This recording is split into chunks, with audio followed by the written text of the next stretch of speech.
यदि आप भगवान शिव जी के परम भक्त हो तो चैनल को सब्सक्राइब करें और बेल आइकॉन भी प्रेस करें और वीडियो को लाइक करें।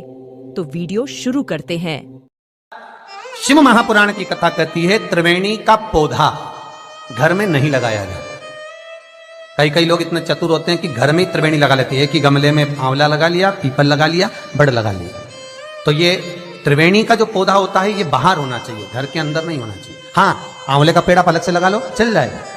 पीपल का पौधा छोटा लगाओगे, थोड़ा समय तक, जब तक पीपल बड़ा ना हो, तुम्हारे सिर पर छाया नहीं हो, तब तक तो आप घर के अंदर लगा सकते हो। पर पीपल बड़ा हो जाए और उसकी छाया आपके सिर पर आने लगे तो उस पीपल को घर में नहीं रखना, उसको बाहर लगाओ। आंवले का पौधा आपको बड़ का पौधा छोटा हो, उसकी छाया ना पड़े, तब तक आप पूजन के लिए लगा लो, मना नहीं है। पर बाद में जब छाया सिर पे आने लगे तो बड़ को भी आपको बाहर लगाना पड़ेगा। केवल आंवले का पौधा ऐसा होता है जो घर के अंदर आप लगा सकते हो। शमी का पौधा घर में लगा सकते, पर शमी का पौधा भी जब बड़प्पन में आ जाए, बड़ा हो जाए, तब उसको भी हटाना पड़ेगा।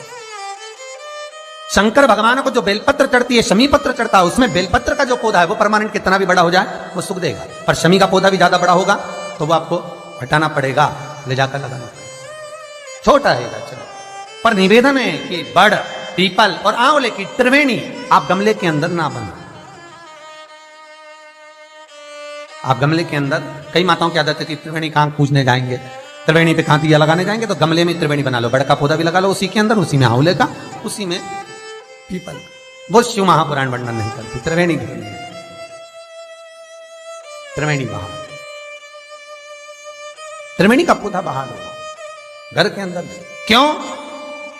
शिव महापुराण की कथा में स्पष्ट कहा गया, जहां त्रिवेणी का पौधा गमले के अंदर होता है वहां उस स्थान पर महाराज कहीं ना कहीं क्लेश का भाव होता है, उस घर में शांति नहीं होती। क्यों? तो उसका भी व्याख्यान गरुड़ पुराण में कहा गया। क्या वर्णन किया गरुड़ पुराण में? कि जब जीव आत्मा को लेकर आया जाता है, सारे सुख दुख सब भोगने के बाद में कुछ समय के लिए उसको पितृलोक में जब लाया जाता है, तब पितृलोक में आने का जो प्रवेश द्वार है, उस द्वार में जब वो जीवात्मा सारे दुख भोग कर, तकलीफ भोग कर वो जीवात्मा जब प्रवेश करती है तो उसको लगता है कि यहां पर फिर मुझे कहीं तकलीफ का अनुभव होगा, तो वो अंदर प्रवेश नहीं करती है।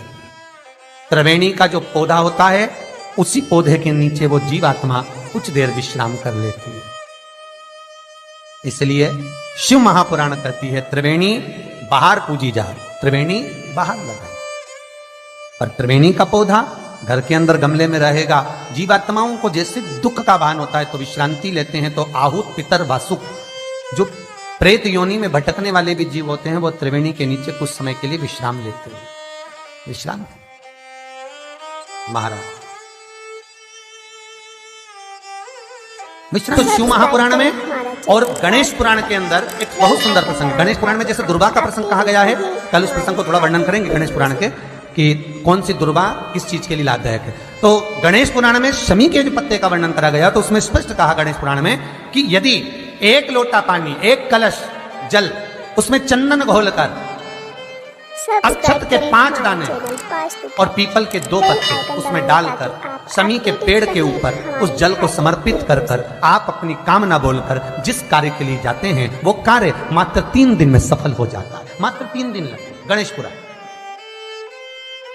शमी पत्र का, शमी का जो पौधा आपको कहा था, बेलपत्री माता पार्वती के नैनश्रू से प्रकट हुई, रुद्राक्ष का पौधा शंकर भगवान के नैनश्रू से प्रकट हुआ, और शमी का जो पौधा है वो उमा और महेश, माता पार्वती का जो एक अवतार हुआ था, उमा अवतार। तो माता पार्वती जो 52 अवतार माता पार्वती के हुए हैं, उसमें एक अवतार माता पार्वती का उमा अवतार है। तो उमा अवतार जब माता पार्वती का हुआ था, तो उसके साथ में शंकर भगवान को महेश्वर अवतार लेना पड़ा था। महेश्वर अवतार भगवान शंकर ने लिया। तो उमा और महेश्वर का जब मिलन हुआ था, उस मिलन के दृष्टिकोण से, उस मिलन की दृष्टि से शमी का पौधा उत्पन्न हुआ। शंकर भगवान की जो जलाधारी है, बस उस जलाधारी का मुख उत्तर का होना चाहिए।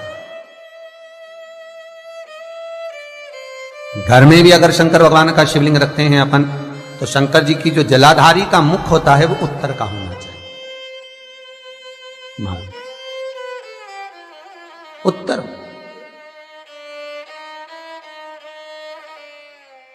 भगवान को जब भी बेलपत्र आप शिवलिंग पर समर्पित करते हैं तो ये डंडी का मुख आप जहां बैठकर कर रहे हो, आप उधर बैठे हो, इधर बैठे हो, इधर बैठे हो, जहां तुम भगवान शंकर के सामने बैठे हो, इस डंडी का मुख तुम जिस जगह पर बैठकर बेलपत्र समर्पित कर रहे हो, तुम जिस जगह बैठकर बेलपत्र चढ़ा रहे हो, तुम जिस जगह बैठकर बेलपत्र को भगवान शिव को समर्पित कर रहे हो, इस डंडी का मुख आपके ठीक विपरीतता के भाव में होना चाहिए। भगवान शंकर को जहां बैठकर चढ़ाओ, डंडी का मुख विपरीतता का। महाराज जब शमी पत्र भगवान शंकर को समर्पित करो तो शमी पत्र की डंडी का भाग आपकी ओर होना चाहिए। बेलपत्र की डंडी विपरीत का भाव और शमी पत्र की डंडी का भाव, शमी पत्र की जो डंडी होती उसका भाग अपनी ओर होना चाहिए। यह बटकेश्वर महादेव कोई साधारण नहीं है महाराज। अदालत में केस चल रहा हो, प्रशासनिक कोई परेशानी आ रही हो, कोई एग्जाम निकल नहीं रहा हो, कोई केस अदालत में चल रहा है, नहीं निपट रहा, बड़ के पेड़ के नीचे शिवलिंग का निर्माण करिए और शिवलिंग का निर्माण कर कर पूजन कर कर घी का घृत का दिया लगाकर दही चढ़ाइए। उस दही को वापिस हाथ से चम्मच में निकाल लीजिए। उस दही को रख लो, शिव जी की पूजन अर्चना कर कर भगवान भोलेनाथ के शिवलिंग का विसर्जन कर आओ। दही जो चम्मच में निकाला है उसको एक रुमाल में लगा लीजिए, चाहे स्वस्तिक बना लो, चाहे छापा लगा लो, बिंदी लगा लो। उस रुमाल को जिस एग्जाम में बैठ रहे हो उसमें जेब में रखकर ले जाइए। अदालत जा रहे हो तो उसको अपनी जेब में रखकर लेकर जाइए। महाराज बटकेश्वर महादेव का पूजन, बटकेश्वर महादेव का स्मरण, बटकेश्वर महादेव की आराधना, बटकेश्वर महादेव का नाम जाप, बटकेश्वर महादेव की अर्चना फल देती। बटकेश्वर सुख प्रदान करती है, आपके जीवन का आनंद प्रदान कर देती है, आपके जीवन का आनंद फल देती है।